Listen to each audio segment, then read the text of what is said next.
Wednesday night to have the dinner sort of make itself while you unwind with a great glass of wine? Well, stay tuned.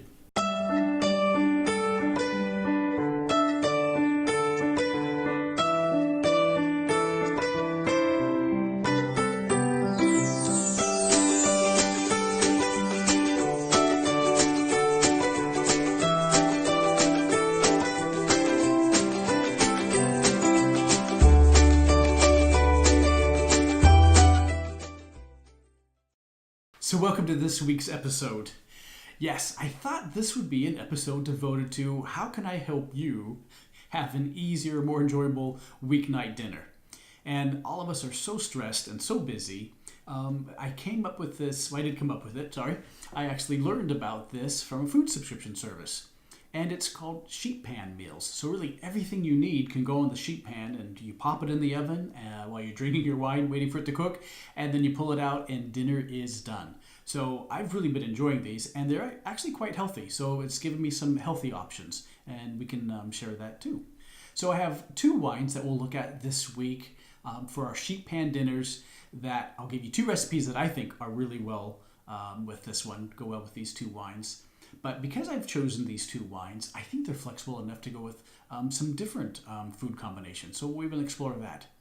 And stay tuned till the end, and I'll give you one of the best tips I got from one of those food delivery subscriptions. And it really changed the way we cook one vegetable in particular. So let's take a look at each one of these wines for easy, healthy Sheetpan dinners that you can serve for yourself and for your family. So one recipe that I like quite a bit is when you can take a sea bass or any kind of a fairly thick white fish, and it would also be good with chicken breast. And I'll mix it with asparagus and red potatoes. And wow, this Amici Sauvignon Blanc is one of my new Sauvignon Blanc finds, and that's why I wanted to make sure I shared it with you as soon as I could. So the Amici Sauvignon Blanc has those very characteristic Sauvignon Blanc notes. Lots of grapefruit, fresh grass, herbs, usually pretty acidic. I'd say this is sort of a medium-bodied Sauvignon Blanc, and it's from California, up in the Napa Valley. It's just absolutely delicious. If you haven't tried a Sauvignon Blanc now, I would really like for you to try this one. You can pick it up at Total Wine. It's a really nice winery. They're family-owned. They get their grapes from all over the valley, and they're really known for trying to get as close to they can as to the varietals. So they really want their Sauvignon Blancs to sort of remind you of you drinking a Sauvignon Blanc. And you know what? That's sort of characteristic of the Sauvignon Blanc grape. You're going to find that if you have a Sauvignon Blanc from France or New Zealand or California, very similar in its structure, the acidity, and some of the aromas that you're going to get are pretty consistent with the Sauvignon Blanc grape. So I think for the asparagus, and by the way, that is one of the sort of most difficult green vegetables to wine pair is the asparagus, and our Sauvignon Blanc comes to the rescue. And I think with our roasted red potatoes and I'm going to use sea bass. So it goes on the pan, roasted at usually high temperature, and then guess what? It all goes on the plate, and you have a really nice weeknight dinner, healthy, fast, and very pleasing. Enjoy. So let's take a look at, I think, a great wine to have with quite a few different Sheetpan dinners. And it's the Oyster Bay Pinot Noir from New Zealand. And it's just very affordable, for one, and I think very pleasing and very flexible. So you're going to notice that it has some bright cherries. It's going to remind you of some cranberries. It has sort of a medium acidity, light body, and goes down very well. So I'm going to pair this with a Sheetpan dinner with some salmon. It's one of my favorite pairings is salmon and Pinot Noir. But you could use chicken, and you could also use pork in this dish. And I'm going to use broccoli, and I'm going to throw in some green beans. So I want to keep it pretty healthy. So I'm using beans, broccoli, and then a protein, and I'm going to use salmon. And it is delicious. But if you wanted to, you could also serve some brown rice on the side, or some orzo, whatever you'd like to have. I'm trying to be a little bit more healthy this new year.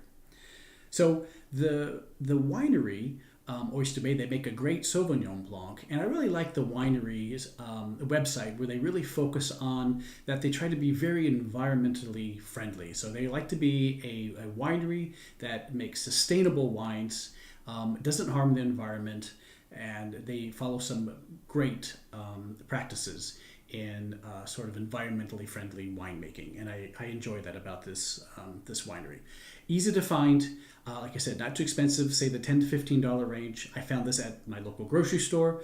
I've also seen it at Total Wine & More. So I think this is an excellent wine to have for that Wednesday dinner where you just are so tired. You put the all the items on the sheet pan and you bake it and take it out and enjoy this Pinot Noir. I think you're going to be very pleased with that. Well, I hope you've enjoyed this week's episode where we took a look at how to create healthy and delicious, quick sheet pan dinners for those weeknights when we just really want something quick and easy because we've had such a tiring day. So we looked at a Sauvignon Blanc from California, a Pinot Noir from New Zealand, and I think these wines are going to be so flexible. It doesn't matter if you're having fish or pork or chicken on your sheet pan dinner, you should be in very good shape. And I also said I would share with you a technique I learned from one of those food subscriptions, and it really has helped me. And the first one is how to sort of prepare everything for that sheet pan ahead of time. So I really can put the chicken and the asparagus and the red potatoes and some olive oil and keep it in the Ziploc bag, so when I get home, all I have to do is dump it out onto the cookie sheet, make sure it's all evenly tossed, and then it's spread out on the pan. Add some salt and pepper or any other type seasonings you want. You can throw in some garlic if you want or some onions, and roast at a high temperature, and wow, how nice.